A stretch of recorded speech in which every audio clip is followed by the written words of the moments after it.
Hello all, welcome to toppers world. ഇന്ന് നമ്മൾ നോക്കാൻ പോകുന്നത് 8ാം ക്ലാസ്സിൻ്റെ ഹിന്ദിയാണ്. 8ാം ക്ലാസ്സിലെ ഹിന്ദി യൂണിറ്റ് 4ലെ രണ്ടാമത്തെ ചാപ്റ്റർ ചൗക്കാണ്. ചൗക്ക് ഒരു കവിതയാണ്. ആലോക് ദ്വൻവയാണ് അതിൻ്റെ ഓതർ. അപ്പം നമുക്ക് ഈ ചാപ്റ്ററിൻ്റെ കംപ്ലീറ്റ് ആയിട്ടുള്ള മീനിങ് വിത്ത് എക്സ്പ്ലനേഷൻ, അതുപോലെ തന്നെ ഇതിൻ്റെ ആസ്വാദനം, അപ്രിസിയേഷൻ ആണ് നമ്മൾ ഈ ക്ലാസ്സിൽ ഉൾപ്പെടുത്തിയിരിക്കുന്നത്. അപ്പോൾ എല്ലാവർക്കും ക്ലാസ്സിലേക്ക് സ്വാഗതം. ക്ലാസ് തുടങ്ങുന്നതിന് മുമ്പ് നമ്മുടെ ചാനൽ ആദ്യമായി കാണുന്നവരുണ്ടെങ്കിൽ സബ്സ്ക്രൈബ് ചെയ്തൊന്ന് സപ്പോർട്ട് ചെയ്യുക. അതുപോലെ തന്നെ ക്ലാസ്സുകൾ നിങ്ങൾക്ക് ഉപകാരപ്പെടുകയാണെങ്കിൽ ഒന്ന് ലൈക്ക് ചെയ്യുക. അതുപോലെ ഹൈപ്പ് ചെയ്യാനും മറക്കരുത്. അപ്പോൾ നമുക്ക് നോക്കാം. ചൗക്ക് കവിത. ആദ്യം ഈ കവിത ഒന്ന് വായിക്കാം. चौक आलोक दनवे ആണ്. उन स्त्रियों का वैभव मेरे साथ रहा जिन्होंने मुझे चौक पार करना सिखाया. मेरे मोहल्ले की थी वे, हर सुबह काम पर जाती थी. मेरा स्कूल उनके रास्ते में पड़ता था. माँ मुझे उनके हवाले कर देती थी. छुट्टी होने पर मैं उनका इंतज़ार करता था. उन्होंने मुझे इंतज़ार करना सिखाया.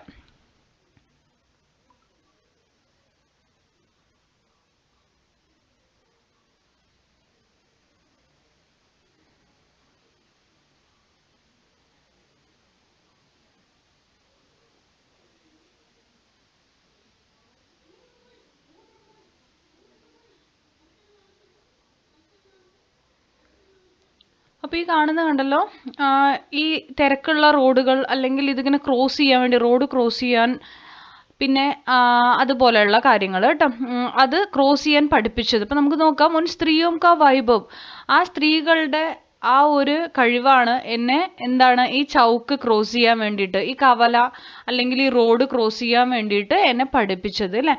മേരെ മൊഹല്ലേക്ക് എത്തി വേ, എൻ്റെ അതേ കോളനി തന്നെ ഉള്ളവർ തന്നെയാണ് അവർ. ഹർ സുബഹ് കാം പർ ജാത്തി തി, എല്ലാ ദിവസവും അവരെന്ത് ചെയ്യുന്നുണ്ട്, ജോലിക്ക് പോകുന്നുണ്ട്. മേരാ സ്കൂൾ ഉൻകെ രാസ്തേമേം പഠിത്താത്ത, അപ്പോൾ അവർ സ്കൂളിൽ പോണതിൻ്റെ ആ ഒരു വഴിയിൽ തന്നെയാണ്, അവർ ജോലിക്ക് പോകുന്നതിൻ്റെ വഴിയിൽ തന്നെയാണ് ഇവൻ്റെ സ്കൂൾ ഉള്ളത്. അപ്പോൾ ഇവരെന്ത് ചെയ്യുമായിരുന്നു, അവിടെ ഡ്രോപ്പ് ചെയ്യില്ലേ, അവിടെ അവരെ ആക്കിയിട്ട് പോവുമായിരുന്നു. അപ്പോൾ അങ്ങനെ ആ സ്ത്രീകളുടെ മഹത്വം എത്രത്തോളം ഉണ്ട് എന്നുള്ളത് കവി പറയുകയാണ് ഇവിടെ. അദ്ദേഹത്തിൻ്റെ അതേ കോളനിയിൽ തന്നെ അല്ലെങ്കിൽ ആ തെരുവിൽ തന്നെ താമസിക്കുന്നവരായിരുന്നു അവരെല്ലാ ദിവസവും ജോലിക്ക് പോവും. അവർ പോകുന്ന വഴിയിലായിരുന്നു ഈ കവിയുടെ, നമ്മുടെ ഈ ഓതർ തന്നെയാണ് കേട്ടോ ഇതിലത്തെ ആള്. അപ്പോൾ അവരുടെ സ്കൂള് വരുന്നത്. അതുകൊണ്ട് ഇവരുടെ അമ്മ, ഈ ഓതറിൻ്റെ അമ്മ എന്ത് ചെയ്യുമായിരുന്നു, ആ സ്ത്രീകളുടെ കയ്യിൽ ഏൽപ്പിച്ചു അവനെ സ്കൂളിലേക്ക് ആക്കാൻ വേണ്ടിയിട്ട്.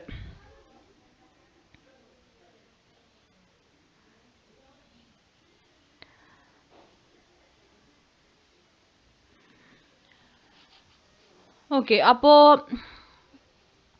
അതേപോലെ തന്നെ ചുട്ടി ഹോനെ പർ മേ ഉൻകാ ഇന്തസാർ കർത്താത്ത, ലീവുള്ള ദിവസമാണെങ്കിലും അവരെ അവൻ വെയിറ്റ് ചെയ്യായിരുന്നു. ആ വെയിറ്റ് ചെയ്യാനും, ഇന്തസാർ ചെയ്യുക പറഞ്ഞു കഴിഞ്ഞാൽ കാത്തു നിൽക്കാനും അവരാണ് എന്നെ പഠിപ്പിച്ചത്. ഈ ചൗക്ക് എന്ന് പറഞ്ഞു കഴിഞ്ഞാൽ നാൽക്കവല എന്നൊക്കെയാണ് കേട്ടോ പറയുക. അപ്പോൾ ഈ സംഭവം ക്രോസ് ചെയ്യാൻ വേണ്ടിയിട്ട് നമ്മൾ റോഡ് ക്രോസ് ചെയ്യുക, ആ തിരക്കുള്ള ഭാഗത്ത് നിന്ന് നമ്മൾ വണ്ടികൾ വരുന്ന സമയത്ത് ക്രോസ് ചെയ്യുക എന്ന് പറയില്ലേ, റോഡ് തന്നെ ആവണമെന്നില്ല, വണ്ടികൾ ഇടയിൽ കൂടെയൊക്കെ ക്രോസ് ചെയ്ത് പോവുക. അപ്പോൾ നാൽക്കവല എന്നാണ് ശരിക്കും പറഞ്ഞാൽ ചൗക്ക് എന്ന് പറഞ്ഞാൽ, അത് ക്രോസ് ചെയ്യാൻ പഠിപ്പിച്ചത്. नेक्स्ट, कस्बे के स्कूल में मैंने पहली बार दाखिला लिया था. कुछ दिनों बाद मैं खुद ही जाने लगा और उसके भी कुछ दिनों बाद कई लड़के मेरे दोस्त बन गए. तब हम साथ साथ कई दूसरे रास्तों से भी स्कूल आने जाने लगे. അതേപോലെ തന്നെ സിറ്റിയിലുള്ള സ്കൂളിലേക്ക് എന്ത് ചെയ്തു, മാറി. അവിടുത്തെ പഠനം കഴിഞ്ഞ് അവരുടെ ഭാഗത്ത് തന്നെയായിരുന്നു പഠിച്ചിട്ടുണ്ടായിരുന്നത്, അവരുടെ ആ സ്ഥലത്ത് തന്നെയായിരുന്നു. അവിടെ നിന്ന് പഠനം കഴിഞ്ഞ് വേറൊരു സ്ഥലത്തേക്ക് മാറിയപ്പോൾ എന്ത് ചെയ്തു, ഒറ്റയ്ക്ക് തന്നെയാണ് പോയി വന്നത്. പിന്നെ എന്ത് ചെയ്തു, സ്കൂളിൽ നിന്ന് കുറച്ച് ഫ്രണ്ട്സിനെയൊക്കെ കിട്ടി പോയി വരാൻ വേണ്ടിയിട്ട്. അങ്ങനെ പിന്നീട് കൂട്ടുകാരുടെ കൂടെയായി പോയി വരലൊക്കെ. അപ്പോൾ ഇവർ പല പല വഴികൾ ചൂസ് ചെയ്തു. നമ്മൾ സ്കൂളിലൊക്കെ പോണ സമയത്ത് ഒരേ വഴിയിൽ സ്കൂളിൽ പോവില്ലല്ലോ, പല വഴികളിലൂടെയൊക്കെ ആയിരിക്കും പോവുക. അപ്പോൾ ഇവിടെ അതുപോലെ തന്നെയാണ്, സ്കൂളിൽ പോയി വരാൻ വേണ്ടിയിട്ട് പല വഴികളായിരുന്നു ഇവർ ചൂസ് ചെയ്തത്. लेकिन अब भी उन दौड़े से दिनों की कई दशकों बाद भी जब कभी मैं किसी बड़े शहर की बेतरतीब चौक से गुजरता हूँ, उन्हें उन स्त्रियों की याद आती है. അപ്പോൾ ഈ പറയുന്ന പോലെ തന്നെ കുറേ വർഷങ്ങൾ കഴിഞ്ഞു, പക്ഷെ ഇപ്പോഴും ഏതെങ്കിലും വലിയ സിറ്റിയിൽ ഇതുപോലെ തിരക്കുള്ള കവലകളിലൂടെ, തിരക്കുള്ള സ്ഥലങ്ങളിലൂടെ പോണ സമയത്ത് ഇപ്പോഴും എന്ത് ചെയ്യും, ആ സ്ത്രീകളുടെ ഓർമ്മ ഇദ്ദേഹത്തിന് വരാറുണ്ട്. और मैं अपने दाया हाथ उनकी ओर बढ़ा देता हूँ और बाएं हाथ से उस स्ലേट को संभालता हूँ. അപ്പോൾ എന്താണ്, ഞാൻ എൻ്റെ വലത് കൈ അവരുടെ മുന്നിലോട്ട് നീട്ടും. അവർ കൈ പിടിച്ച് കൊണ്ടുപോകണം. കണ്ടോ, ഈ തിരക്കുള്ള ഭാഗം ക്രോസ് ചെയ്യിക്കുകയാണ് അവർ. തിരക്കുള്ള ഭാഗത്ത് കൂടെ കൈ പിടിച്ച് കറക്റ്റായിട്ട് എന്ത് ചെയ്യും, കൊണ്ടാക്കുകയാണ് അല്ലേ. അപ്പോൾ വലത് കൈ അവരുടെ കയ്യിലേക്ക് ഇപ്പോഴും നീട്ടുകയാണ്. ഇടത് കയ്യിൽ എന്തുണ്ട്, ഇതുപോലൊരു സ്ലേറ്റ് ഉണ്ട്. ഇത് പറയുകയാണ്, ഒരുപാട് വർഷങ്ങൾക്ക് ശേഷവും അത് അദ്ദേഹം ഓർക്കുകയാണ് കേട്ടോ. ആൻഡ് ജിസെ മേ ചോട് ആയാ താ 20 വർഷം കെ അഖ്ബാർ കെ പീछे, 20 വർഷങ്ങളുടെ ബാക്കിൽ, 20 വർഷം മുൻപുള്ള പത്രങ്ങളുടെ ഇടയിൽ ഞാൻ ഉപേക്ഷിച്ച് വന്ന ആ സ്ലേറ്റ് ഇടത് കൈയിലും വലത് കൈ അവരുടെ കയ്യിലും കൊടുക്കുകയാണ്. അത് ഓർമ്മിക്കുകയാണ്. എഗൈൻ ഏതെങ്കിലും ഒരു സിറ്റിയിലൂടെ നടന്നു പോകുമ്പോൾ, ഇതുപോലെ തിരക്കുള്ള കവലകളിലൂടെ പോകുമ്പോൾ അദ്ദേഹം ഓർക്കുന്നതാണ് കേട്ടോ. സോ നമുക്കിതിൽ ക്വസ്റ്റ്യൻസ് ചെയ്യാനുണ്ട്. ആ ക്വസ്റ്റ്യൻസ് ആണ് ഇനി നമ്മൾ നോക്കാൻ പോകുന്നത്. അതിനു മുമ്പ് അപ്രിസിയേഷൻ. അപ്പോൾ അപ്രിസിയേഷൻ ആദ്യം നമ്മൾ പറയും ഈ ക്ലാസ്സിൽ. അടുത്ത ക്ലാസ്സിലായിരിക്കും നമ്മൾ ക്വസ്റ്റ്യൻ ആൻസേഴ്സും ആക്ടിവിറ്റീസും ഉൾപ്പെടുത്തിയിട്ടുണ്ടാവുക. അപ്പം നമുക്ക് അപ്രിസിയേഷൻ ആദ്യം നോക്കാം. പാഠ് കാ സാരാംശം തന്നെയാണ് അപ്രിസിയേഷൻ കേട്ടോ. അപ്പോൾ ആദ്യം തന്നെ നമ്മൾ എഴുതിയ ആളുടെ പേരൊന്നുകൂടെ മെൻഷൻ ചെയ്യുന്നുണ്ട്. ശ്രീ ആലോക് ധൻവ ഹിന്ദി കെ ജാനെ മാനെ കവിയോ മേ സെ ഏക് ഹെ. അദ്ദേഹം വളരെ പ്രഗത്ഭനായിട്ടുള്ള ഒരു കവിയാണ്. ഉൻകി കവിതാ സംഗ്രഹ ദുനിയ റോസ് ബൻതി ഹെ 1998 में प्रकाशित हुई. ചൗ की സംഗ്രഹ की കവിത है. അപ്പോൾ ഒരു കവിതാ സമാഹാരമുണ്ട്, ഒരുപാട് കവിതകൾ അടങ്ങിയിട്ടുള്ളത്. അത് 1998 അദ്ദേഹം അത് പുറത്തിറക്കി. അതിലൊരു കവിതയാണ് ചൗക്ക്. ഓക്കെ, പ്രസ്തുത് പങ്ക്തിയാൻ ചൗക്ക് നാമക് കവിത സെ ലീ ഗയി ഹെ. അപ്പം അതിൽ നിന്ന് എടുത്ത കവിതയാണ് ചൗക്ക്. കവി അപ്നെ പുരാനെ ദിനോം കോ യാദ് കർത്തെ ഹെ. അപ്പോൾ കവി തൻ്റെ പഴയ കാലം ഓർത്തെടുക്കുകയാണ്. വേ കഹത്തെ ഹെ കി ഉൻ സ്ത്രീയോം കാ മഹത്വ മേരെ ജീവൻ പർ പടാത്ത ജിനോനെ മുझे ചൗക്ക് പാർ കർണ സിക്കായാത്ത. അപ്പോൾ ഈ നാൽക്കവല കടക്കാൻ വേണ്ടിയിട്ട്, ആ തിരക്കുള്ള കവല കടന്നു പോകാൻ വേണ്ടിയിട്ട് എന്നെ സഹായിച്ച സ്ത്രീകളെ ഞാൻ ഇന്നും ഓർക്കുന്നു. തിരക്കുള്ള സ്ഥലം എന്നുള്ളതാണ് കേട്ടോ. തിരക്കുള്ള സ്ഥലം റോഡാവാം, അല്ലെങ്കിൽ തിരക്കുള്ള വണ്ടികളെല്ലാം വന്നു പോകുന്നൊരു സ്ഥലമാവാം. അത് റോഡ് തന്നെ ആവണമെന്നില്ല, കുറേ ആൾക്കൂട്ടമുള്ള സ്ഥലം. അത് കടന്നു പോകാൻ ഒരു ചെറിയ കുട്ടിക്ക് ഉറപ്പായിട്ടും എന്ത് ചെയ്യണം, ആരുടെയെങ്കിലും സഹായം വേണം അല്ലേ. അത് കടക്കാൻ സഹായിച്ച സ്ത്രീകളെ ഇന്നും ഓർക്കുന്നു. വേ സ്ത്രീയെ മുൻകി മൊഹല്ലേക്ക് എത്തി. അവരുടെ കോളനിയിൽ തന്നെ, അവരുടെ തെരുവിൽ തന്നെയുള്ള സ്ത്രീകളാണ്. വേ ഹർ സുബ കാം പർ ജാതി തി. എല്ലാ ദിവസവും രാവിലെ ജോലിക്ക് പോകുന്ന സ്ത്രീകളാണ്. ഉൻകെ ജാനേക്ക് രാസ്തേമേ കവി കാ സ്കൂൾ പഠാത്ത. അവർ പോകുന്ന വഴിയിൽ തന്നെ ആയിരുന്നു ഈ കവിയുടെ സ്കൂൾ ഉള്ളത്. കവി കി മാ ഉസെ ഉൻ സ്ത്രീയോം കി ഹവാലെ കർ ദേതി തി. അതുകൊണ്ട് തന്നെ കവിയുടെ അമ്മ കവിയെ അദ്ദേഹത്തിൻ്റെ കയ്യിൽ, ആ സ്ത്രീകളുടെ കയ്യിൽ ഏൽപ്പിച്ചു സ്കൂളിലാക്കാൻ വേണ്ടിയിട്ട്.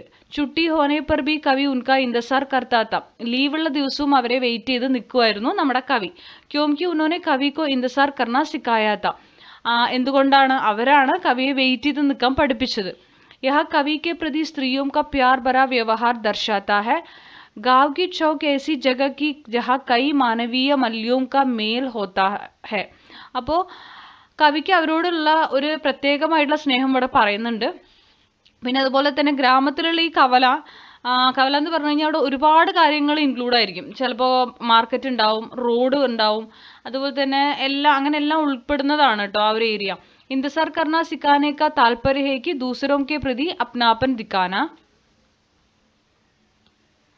जब कवि कस्बे के स्कूल में प्रवेश पाया तो वह खुद ही स्कूल जाने लगा.